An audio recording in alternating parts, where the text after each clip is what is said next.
Oi, lindezas, como vão? Tudo bem? Estamos hoje aqui para uma aula dica de História para o vestibular da Unicamp da segunda fase de 2022.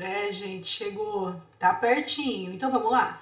Como é que funciona essa prova? Primeiro, essa prova é organizada no seguinte sentido, né? No primeiro dia, que vai ser domingo, a gente tem uma prova de português com 8 questões e 2 questões de inglês, que costumam, assim, ter temas interdisciplinares. E aí a Unicamp, né, como ela é diferentinha, ela te dá 2 opções de redação. Você pode escolher uma ou outra para poder fazer no domingo. Acabada a prova de domingo, todos os cursos, todo mundo fez a mesma prova, não tem diferença nenhuma. Segunda-feira, segundo dia da prova da segunda fase da Unicamp, o que vocês vão encontrar? Primeiro, uma prova comum para todo mundo, que tem 4 questões interdisciplinares entre ciências humanas, ciências exatas, mais 6 questões de matemática. Todo mundo, qualquer curso, vai fazer essa prova, que é uma prova comum a todos do segundo dia.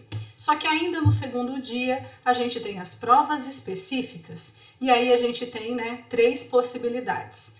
Ou você é um candidato da área de ciências humanas, vai fazer a prova de ciências humanas, que todo mundo das ciências humanas, filosofia, história, letras vai fazer. Ou você é um candidato das exatas e vai fazer, né, sei lá, alguma engenharia e vai fazer a prova das ciências exatas. Ou você é um candidato de repente, educação física, nutrição, medicina, e você vai fazer a prova de ciências biológicas. E aí tem 3 opções de prova, como está aqui na minha tela, ou é ciências humanas, ou são as ciências exatas ou biológica. Aí você vai pegar uma dessas 3 para fazer depois da prova comum a todos, certo? Então vamos lá para as minhas dicas de história, que é isso que nos interessa hoje. Vamos embora, ó. Nossa senhora, Bel, o que é isso? Então, isso é uma questão do Unicamp do vestibular de 2018, quando não tinha exatamente o mesmo formato de hoje, mas mudou-se muito pouco desde então. Nessa prova que eu acabei de separar aqui para vocês de 2018, essa é uma questão que todo mundo fez, que a gente poderia chamar agora de uma questão interdisciplinar. Então vamos fazer que a partir dela eu vou dar algumas dicas para vocês. Lendo comigo, vamos lá, ó. A ideia de que a demanda de especiarias resultava da necessidade de disfarçar o gosto da carne e do peixe putrefados é um dos grandes mitos da história da alimentação. Na Europa medieval, os alimentos frescos eram mais frescos que os atuais, pois provinham da produção local. Os alimentos em conserva mantinham-se em salga, curtição, dessecação ou gordura, assim como hoje em dia são enlatados, refrigerados, liofilizados ou embalados a vácuo. De qualquer forma, os aspectos determinantes do papel desempenhado pelas especiarias na gastronomia eram o gosto e a cultura. A cozinha muito temperada com especiarias era objeto de desejo por cara e por ser cara, né, custosa, e por condimentar. A posição social dos ricos e as aspirações de quem ambicionava sê-lo.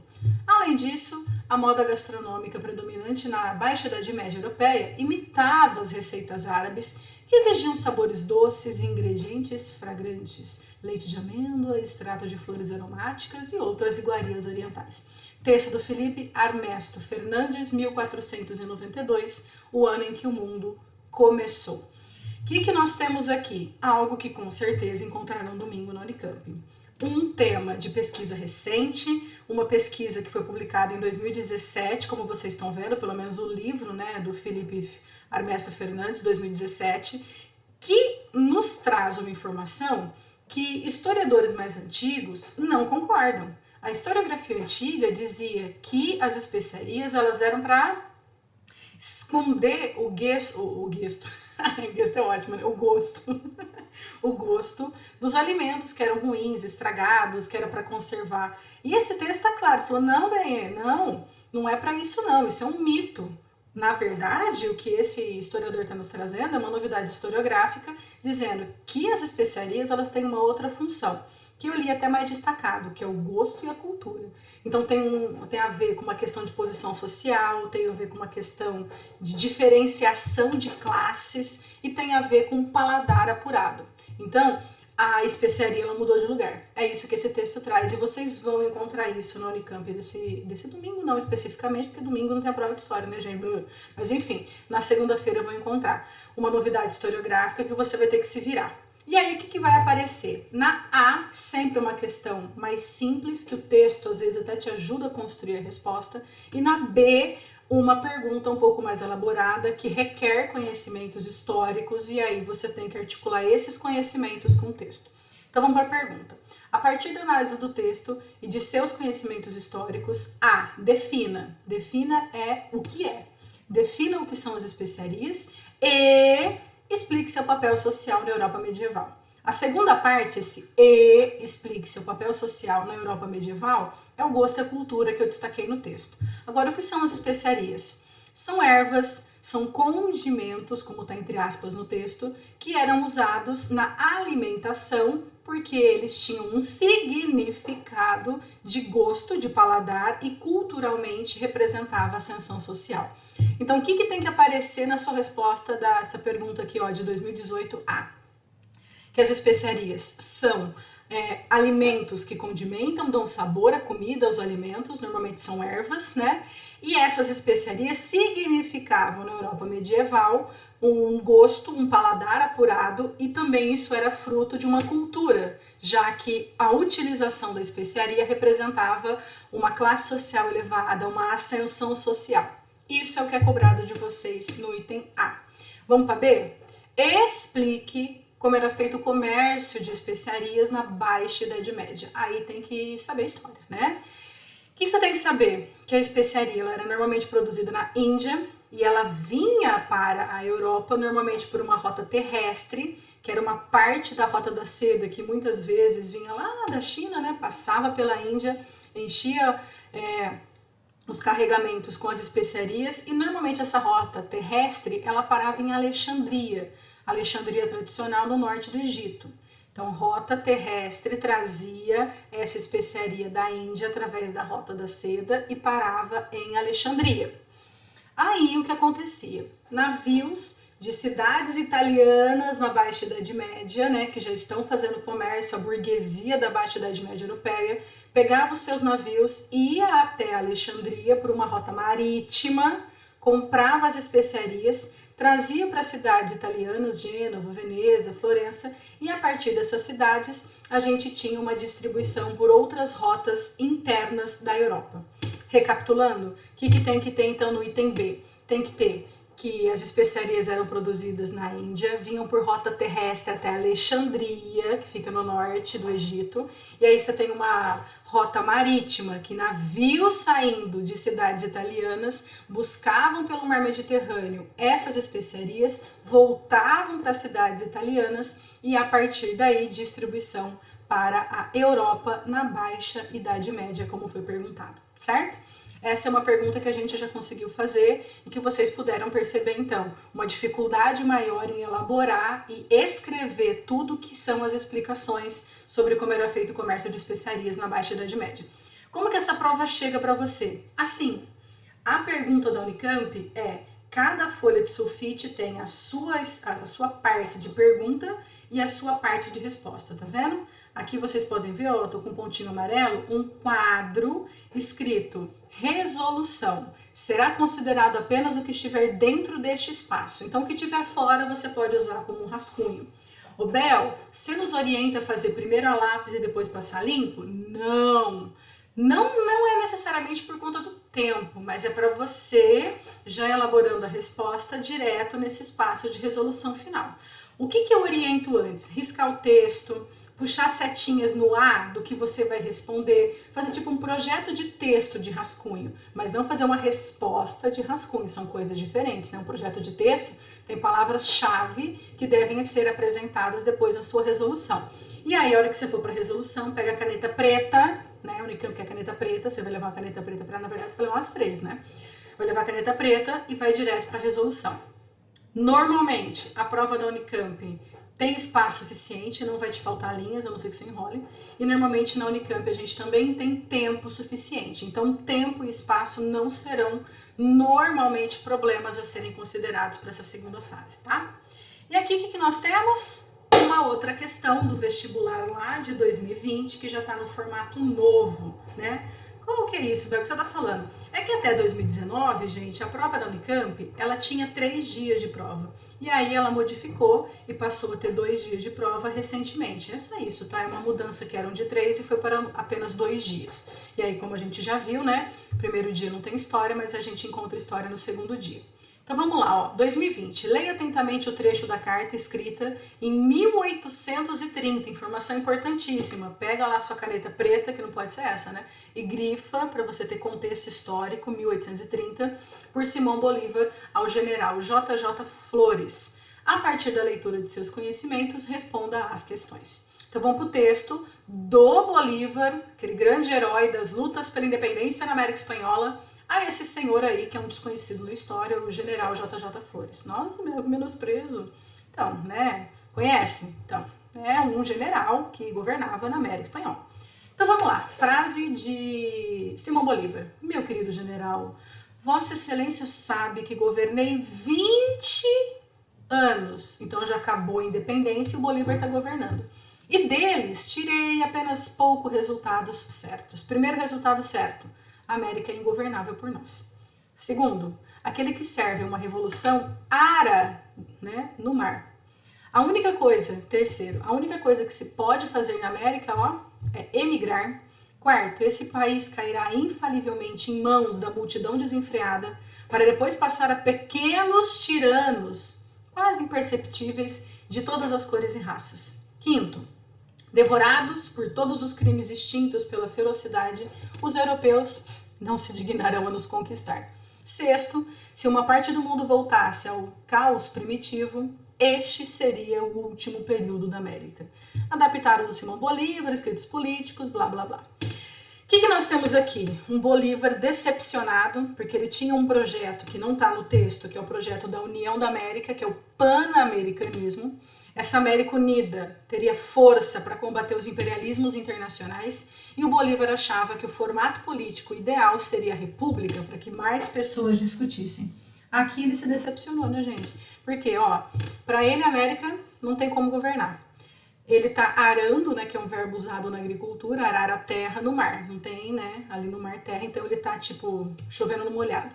A única coisa que se pode fazer é ir embora daqui. Então ele está extremamente decepcionado que não teve união, não teve república e que, na verdade, o que está se acontecendo na América dele, 1830, são o quê? Pequenos tiranos que nem se percebe, mas são eles que ditam as regras políticas desse novo jogo que é a América Espanhola independente.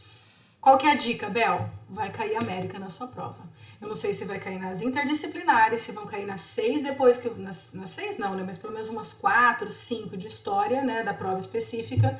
Mas América é assunto que se repete constantemente na prova da Unicamp. E vou ser usada, hein? Também tem sido repetida na prova da FUVEST de segunda fase também. Mas enfim. Vamos para a pergunta? Identifique, que é uma mistura de duas coisas, cite e explique. 2. Aspectos políticos do processo de independência da América Espanhola. Ô Bel, então o que é isso? Isso é o que aconteceu na América durante o processo de independência. Só que não se esqueça que ele está pedindo 2 aspectos políticos, mas acho que na explicação quase tudo caminha pelo viés político. Então o que pode ser a resposta? A influência iluminista do liberalismo, liberalismo político, liberalismo econômico, a própria influência da República, a influência das independências da América, principalmente a das 13 colônias que vão formar os Estados Unidos. Outra questão que é do aspecto político, o enfraquecimento da metrópole Espanha, que estava sendo invadida pelo Napoleão. Outra coisa, a liderança, né, dos crioulos, que eram aqueles espanhóis nascidos na América, que tinham rara, pouquíssima participação, quase nenhuma participação política. Outra questão que você pode trazer, a fragmentação política e territorial que aconteceu na América depois das independências. Então você tem assim, N aspectos políticos para tratar. Ô Bel, qual você escolheria? A liderança crioula, que não tinha e lidera a independência para ter participação política, e também falaria da fragmentação do território, que é uma questão, né, que vai estar diretamente relacionada aos propósitos políticos do Bolívar. Então eu falaria disso, da liderança crioula, que não tinha e passa a ter participação política com a independência, e da divisão do território da América Espanhola, na qual, né, nessa divisão, aconteceram as novas nações surgindo no território da América Espanhola, certo? O Bel e a B. Então, aí na B é que entra o que eu te falei, que tem que ter um pouco de conteúdo sim para fazer prova de Unicamp. Explique como o texto contradiz o projeto político inicial do Bolívar para a América. Mas a Unicamp não te deu qual é o projeto político que ele tinha para a América. Quem te falou fui eu. Pan-Americanismo e República. Conclusão, você tinha que saber o projeto para saber a contradição. É uma pergunta que a gente consideraria no âmbito da história difícil? Não. Mas se você não souber, você não tem como contradizê-lo, correto? Então aí no texto, ó, vou pegar de novo esse ponto amarelinho aqui, tá vendo? Amarelo para iluminar a sua vida. Tá aqui, ó, no quarto resultado certo, o Bolívar diz assim, que tem pequenos tiranos quase imperceptíveis. Pequenos tiranos já são vários governos, né? E se são tiranos, esses governos não são republicanos, são governos autoritários. Então essa frase é a fundamental para você justificar essa contradição do Bolívar, que queria uma América unida, unionista, com um projeto político republicano, mas o que ele viu depois de 20 anos, porque o texto nos trouxe, são, abre aspas, hein, não vai esquecer, pequenos tiranos quase imperceptíveis, fecha aspas, governando o território da América Espanhola. Então nada de união e nada de república, o que a gente tem é tirania e vários governos. E assim a gente encerra a nossa resolução de exercício. Ô Bel, é uma aula que você chamou de dica no começo, quais são as dicas que você pode dar pra gente? Primeiro, né, o que ainda dá tempo de estudar, já que a gente está tão próximo da prova da Unicamp. Esses 3 temas são os mais recorrentes nos últimos 4 anos de prova da Unicamp, segunda fase. Brasil, após 1985, que é quando acabou a ditadura e começam os governos dessa nova república, tem sido recorrente. Se você quiser estudar alguma coisa, eu sugiro esse conteúdo de Brasil. América, inclusive, América, desde períodos de América pré-colombiana até Chile, né? Os movimentos do Chile foram cobrados o ano passado, então a América inteira. Nossa, Bel, mas é muita coisa.